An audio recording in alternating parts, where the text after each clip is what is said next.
It's people like Tina and Steve that Hollywood needs more of, that appreciates and celebrates and preserves our historic character.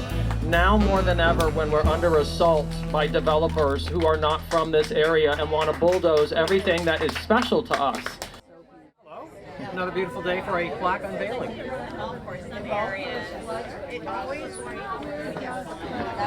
Okay, everyone, I want to welcome you all here to my home. Tina and myself have lived here since 1998. I have many stories about this house previously. Most of them have only been revealed to me in the last few weeks. I first want to have Clive Taylor speak. He is the president of the Hollywood Historical Society, and he wants to give you a little story about the architect that was part of designing this home and many other buildings. So take it away, Clive. Thank you, Steve, and welcome everybody to our second, thank you, one VIP likes me, to our second plaque unveiling of this reinvention of our plaque ceremonies that the Hollywood Historical Society has started to implement once again.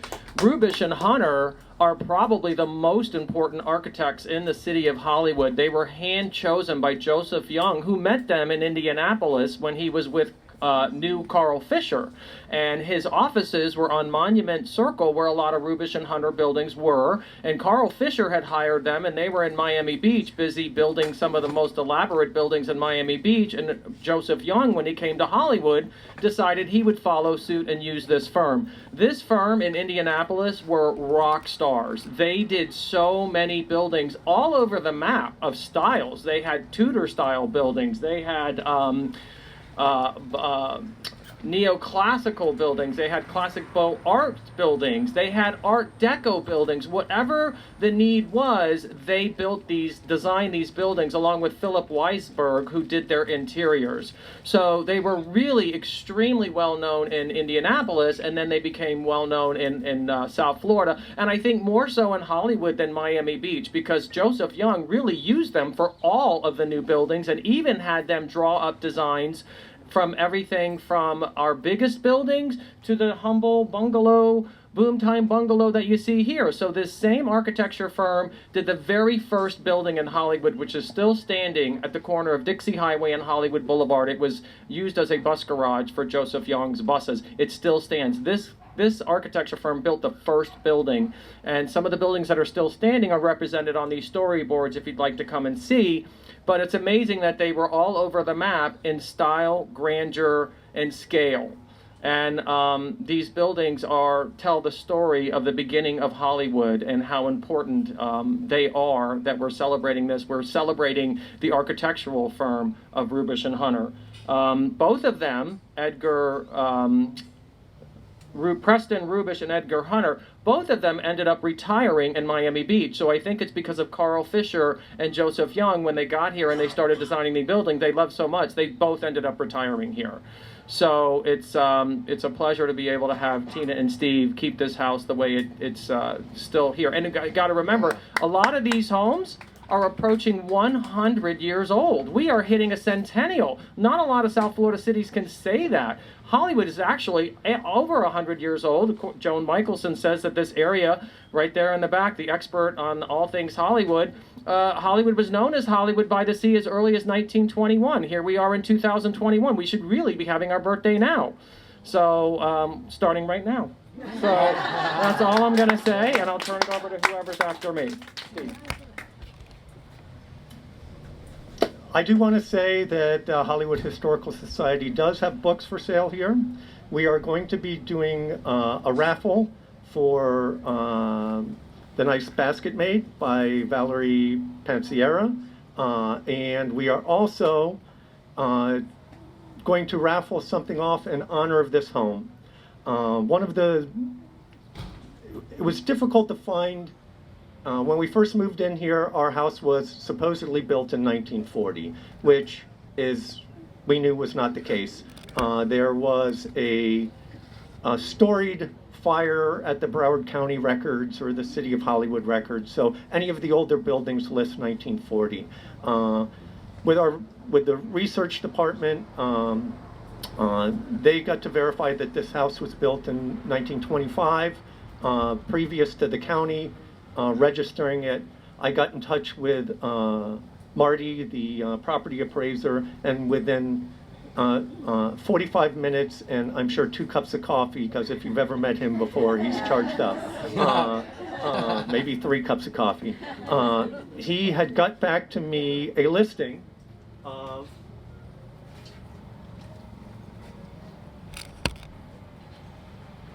of the first tax records of this house. And really, it just had listed back to 1925, and they paid their first taxes in 1926 because they were available. But it really went back to somebody in the 1960s that owned this house, about 1960, and her name was Estelle Palmer. So then I went to the Historical Society had told me the person's name previous to that, which must have been her mother, Harriet Palmer, and that was from 1945. So the earliest people we know of living here was this Harriet Palmer, and then her daughter. Most people do their genealogy. I did my archaeology on our house, my genealogy of who lived in our house.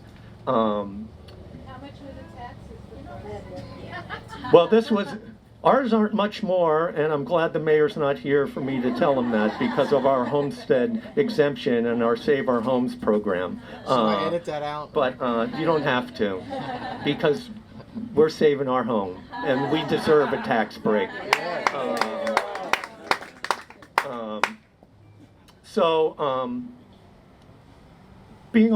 I'm now a member of the Historical Society also. I do sit on the Historic Preservation Board also, and have had much great guidance from Terry Cantrell being on the board. So that's helped. Well, I've made all these new friends that are board members on the Historical Society. Clive and I, he kind of called me up and said, "Steve, you need to get on this board," you know. And I had known Joan, and I had known Jean, and I had known Karen, but then meeting all these eclectic people that are on the board, from Victor, you know, and everybody. But one of the key things that came to me on my searches here was meeting Penny Johns, and Penny Johns' mother is who ran Molina's for 70 years, 60 years, something like that. So would you like to come up and just mention how Bernie and Roy had come to us? This is Penny Johns. Hello, good morning, everybody. Thank you for coming. I'm very short, so anyway. Thank you. That's why I have this. Okay. I grew up, I'm a native of Hollywood. I was born in 1949 here, and I lived on Harrison Street. Now I live on Tyler Street, so I haven't gone that far in my life, but that's okay. I just kind of, you know, if it's beyond 441, I don't even know what's there. Cows, yeah, exactly. Bernie O'Brien and Roy Strange lived in this house. I don't know when exactly or how long, but I remember coming here, and then when they moved to 1918 Funston, I remember that house more. Roy Strange was an official at the First National Bank over on Tyler Street. And does anybody remember Bernie and Roy by any chance? I mean, oh dear. You do, yes, Carl, you do too. Yes, he's been to their house too, as well. And Yeah, but that's your husband. but that's my husband, so yeah. He still counts. And Bernie O'Brien was a writer. He wrote several different columns in the Miami Herald. They were, or not the Miami Herald, in the Hollywood Sun Tatler. I don't know, whatever paper it is, the Sun Tatler. And he would write about food, he would write about gossip, and he and Roy loved to cook. They would make wonderful gourmet dinners. They'd have it in honor of this one, in honor of that one. And I found all these wonderful things in my mother, looking through my mother's things, and I tried to connect the address address, and Steve and Tina, and I went, yeah. So I passed them all on to him and to her. What a coincidence. I know. Isn't that weird? Thank you, Penny. So I've put in the scrapbook some of the stories from the Sun Sentinel that I'm going to put out back after we'll enjoy some beverages and some things there. There's these menus that they would print up, and they had it for birthday parties. Reading in the newspaper articles, they would eat by candlelight. And one of the really things that there's one picture of them in our kitchen from like 1968. But another thing was, and they mostly had dignitaries that would come here, but it seemed like Funston Street was their people. And the only person from outside of Funston Street was their favorite blonde, and that was Elsie, Penny's mom from Molina's. And this picture is so fantastic. I will put this in the back where you can all see this afterwards. I have another one in here with them too, and I think that one of the things that's important when it comes to historic preservation is that it's the person who's built the home, and it's the era that the home's been built. And this home is Mission Revival, which is a very important type of building that needs to be preserved. Mission Revival, some of the features, although this is a very simple version of it, is the arched windows. And when you come on the porch and you see our front door, you're just going to be amazed that this door is 95 years old, and it's just beautiful. And inside our house, if anyone wants a tour, we can only go in a few at a time. And if you want to make a donation to the Historical Society, I will let you in my house. Bride. It's air conditioned. But inside the home, you will see that there is a rounded hallway, and there's a door that matches this door. The bathroom is the original bathroom. All the doors inside the house and the handles are still original. The windows on the side have been changed out. But what's important also is famous people that lived in people's houses. Well, this is a prime example of that. This is the working class home. And Bernie and Roy were working class people, but to Hollywood, they're famous. And that's how we should look at people who have lived here. I play in a band, and every one of my bandmates is famous in Hollywood, or at least to Hollywood. I just think that needs to be remembered. We are going to shortly reveal the plaque, and then we have a tent set up out back, and we have food and drink and music. Everything is sort of pieced together with the era. Chai is going to perform Rhapsody in Blue, which was the #1 song in 1925. We are serving Hemingways, which Ernest Hemingway wrote. The Sun Also Rises in 1925. Hemingways are champagne and absinthe, so be careful with them. It's also known as Death in the Afternoon, so, but it's better to say it's a Hemingway, I guess. So without further ado, I want to invite our Commissioner of District 2, Linda Hill Anderson, up to unveil the plaque.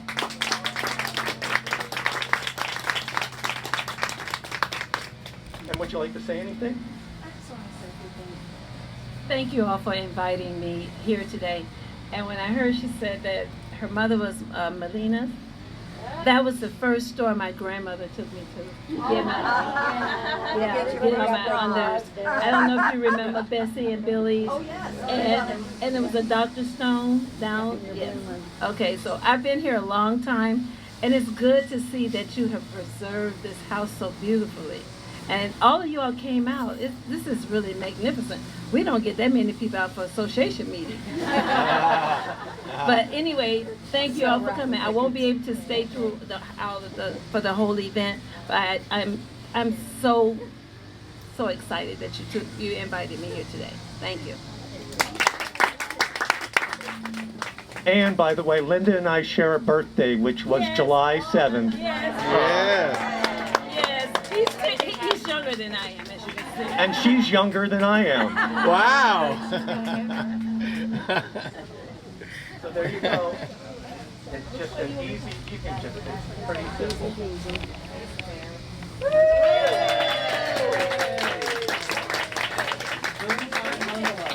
Y'all look here, Steve. The Hollywood Historical Society recognized Boomtime Bungalow, built in 1925 during the earliest construction period in Hollywood. Stage person. You can come stand up here.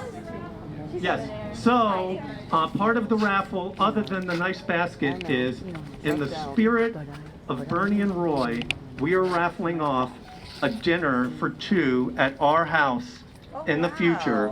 And my wife cooks Indian and Ethiopian and Italian food, so you will be able to pick from the international world. John, you can't win the dinner. You've eaten 1,000 here. This is one of my bandmates. Of course you can win the dinner. But before we go out back, I wrote a song for the mayor, since he's not here. Uh-oh. Well, we're gonna tag the mayor.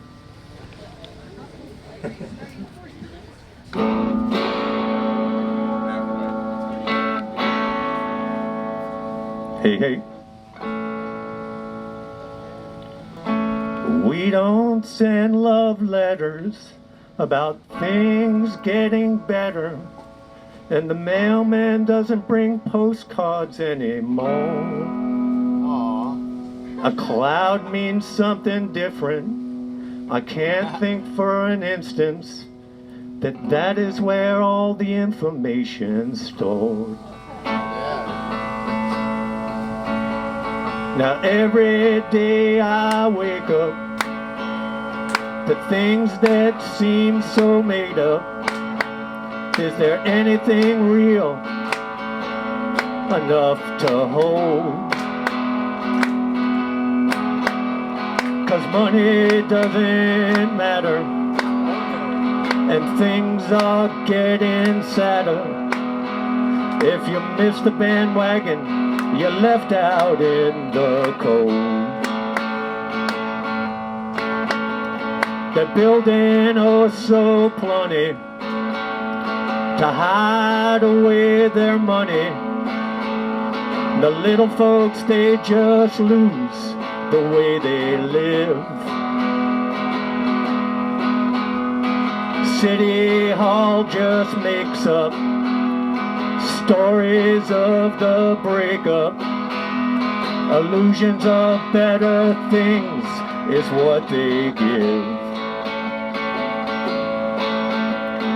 Oh, the mighty dollar, I hear them holler, is what makes this old world go around.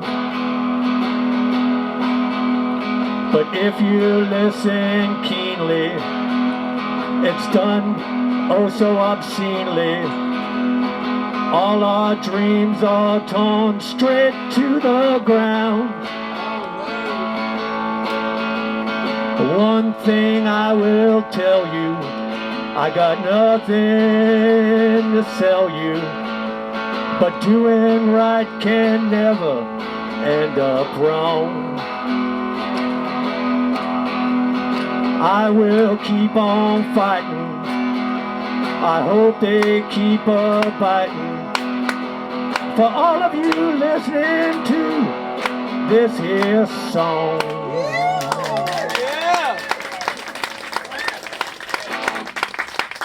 Let's go out back under the tent. And action! Welcome to to the Boom Time Bungalow, the home of Steve and Tina Toth. I'm Steve Toth. This is our home, built in 1925 by Rubush Hunter. You want to come in?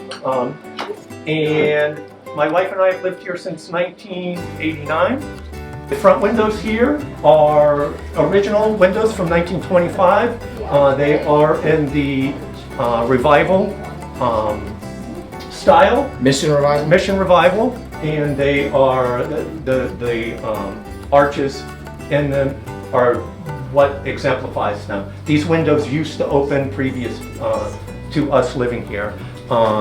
We are art collectors of outside or primitive art. The wood floors are the original wood floors inside this home.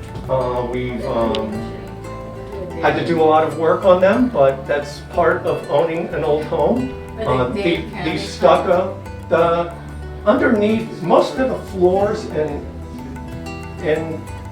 Florida were actually white oak on the top, and then they built underneath Dade County pine.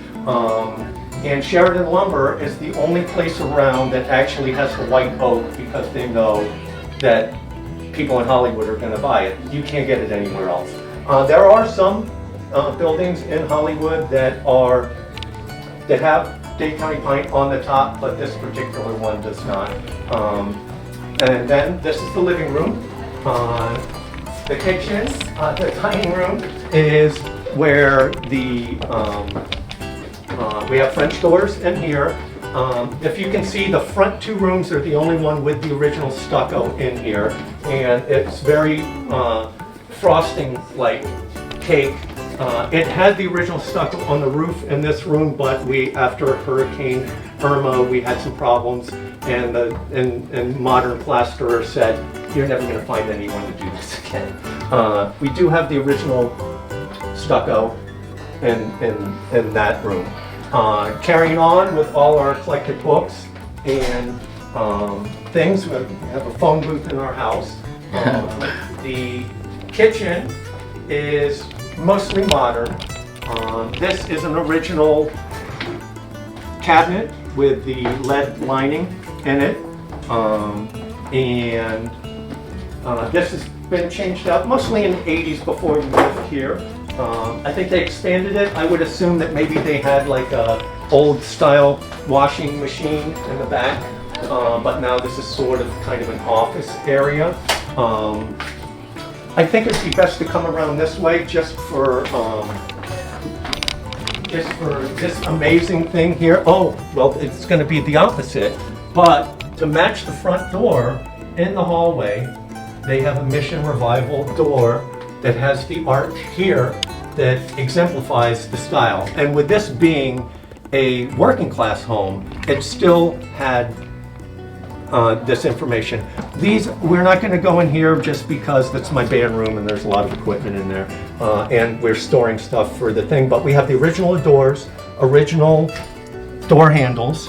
The lock is not original, but the door handle is original on here. And although it's simplified, it has the three-tiered on the wood here, which is very from the era. You just wouldn't see that on a door anymore. And same as the bedroom, although our cat is living in the bedroom for today, so we can't go see that. Same door here. And then we have the bathroom, which is the original bathroom, original bathtub, 1925. Original tile, we've replaced some of the tile, and original sink. We have more modern hardware on the top here, and the original toilet still in the house. As you see, this is a small home. It's a 2-1 and 1,100 square feet, and we can walk out to the back door and we can exit to our beautiful garden. I appreciate you all coming on this tour of the Boomtime Bungalow, and you're welcome to stop by you have to send a telegram to get us though, because it's 1925, people. Thank you. I'm gonna get one for you. I'm gonna take it though. I'm not gonna hallucinate with just that tiny. No.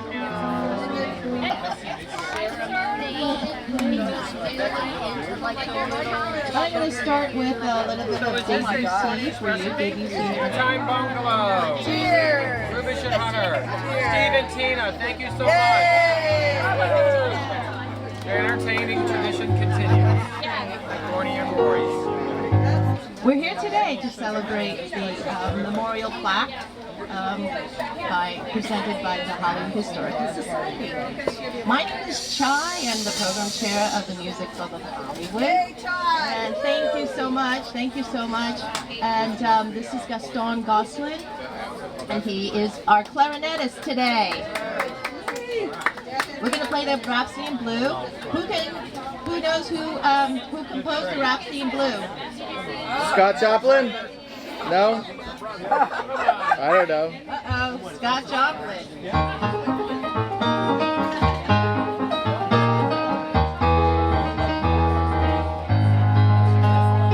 Or, oh, I can't do it with that.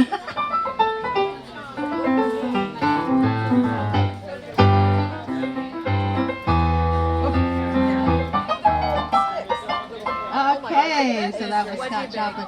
Scott Joplin, early 1900s, very good. But Rhapsody in Blue was composed by George Gershwin. Gershwin. This piece was written in 1925. So it has recently entered the public domain. Yes. Yay. And yes, it's in public domain, so we can mess it up any time we want. The Rhapsody in Blue, it is a much longer piece than we're going to play today. It's a duet with obviously clarinet and piano. And the most important part is the very beginning measure. Only one measure of this piece is the most famous and popular.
Get out to pick out. 196. Me!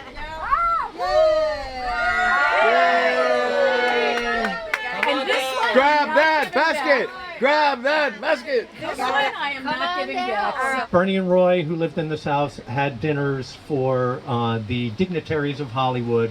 So in honor of Bernie and Roy from 1966 to 1969, we have the menus and all this information about them. We are going to have a dinner for two in this house in their spirit for the next one I pull. Yummy. Good Good luck, everybody. Tonight? No, in the future. 080.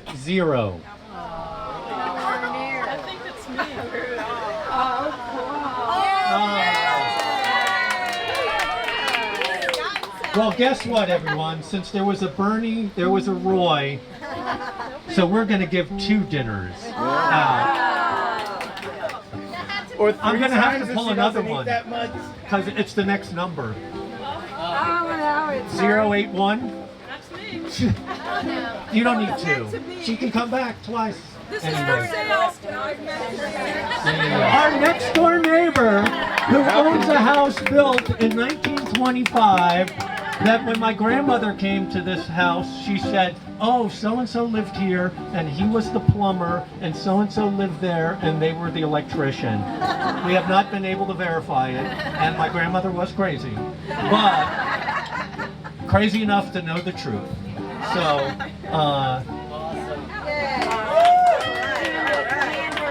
Okay, 3, 2, 1, big smile. Hands in the air, hands in the air. My hands are occupied.